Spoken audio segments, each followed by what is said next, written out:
নির্বাচনের কথা বলা, নির্দিষ্ট সময়ের মধ্যে নির্বাচনের কথা বলা, এটা কি মহাপাপ?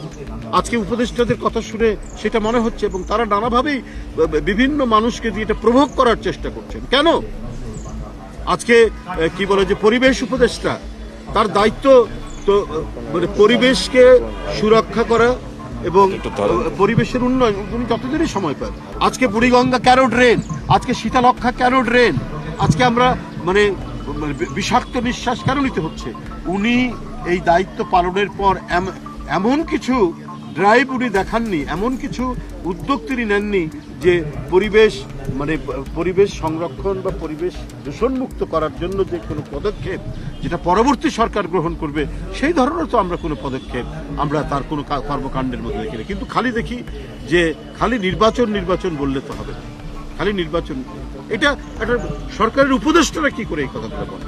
তাতেই মনে হচ্ছে যে তারা অর্পিত দায়িত্ব তাদের যেটি, সেটা বাদ দিয়ে তারা যদি অন্য কোনো গভীর এজেন্ডা নিয়ে তারা কাজ করেন, তাহলে তো জনগণ সেটাকে কখনোই মেনে। এবং সংগ্রামকে এগিয়ে নেওয়ার জন্য নজরুলের গান, কবিতা, লেখা, প্রবন্ধ আমাদেরকে উদ্বুদ্ধ করে যাবে, আজীবন উদ্বুদ্ধ করে যাবে।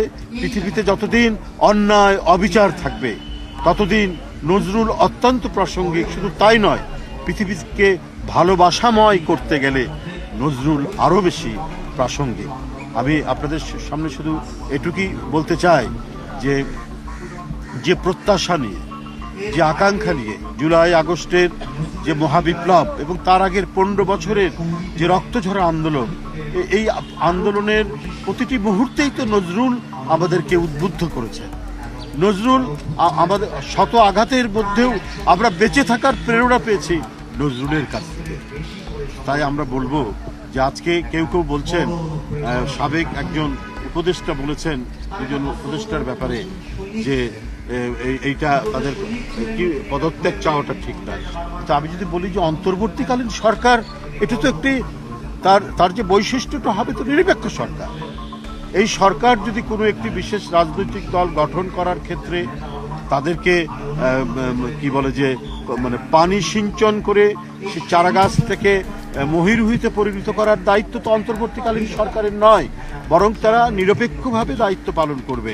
তো সেই ক্ষেত্রে যদি কোনো উপদেষ্টা তিনি যদি এসপিকে টেলিফোন করে বলেন যে ওখানে বিএনপির লোকজন যারা আছে তাদেরকে গ্রেপ্তার করবেন, ওরা যেন কোনো অ্যাক্টিভিটিস করতে না পারে এবং অন্যান্য কার্যক্রম করতে না পারে, তো তখন তার বিরুদ্ধে পদত্যাগের দাবি উঠবে না? নিশ্চয়ই উঠবে। এবং চলমান সংকট ঘনীভূত করার জন্য আমরা শুনেছি এই সমস্ত উপদেষ্টারা তারা ভূমিকা পালন করছে। কিন্তু এই সরকারের ভেতর থেকে যদি পার্টিজন দলমন্যতার আমরা যদি আভাস খুঁজে পাই, বৈশিষ্ট্য খুঁজে পাই, তো সেখানে তো আমাদের প্রতিবাদ করতেই হবে।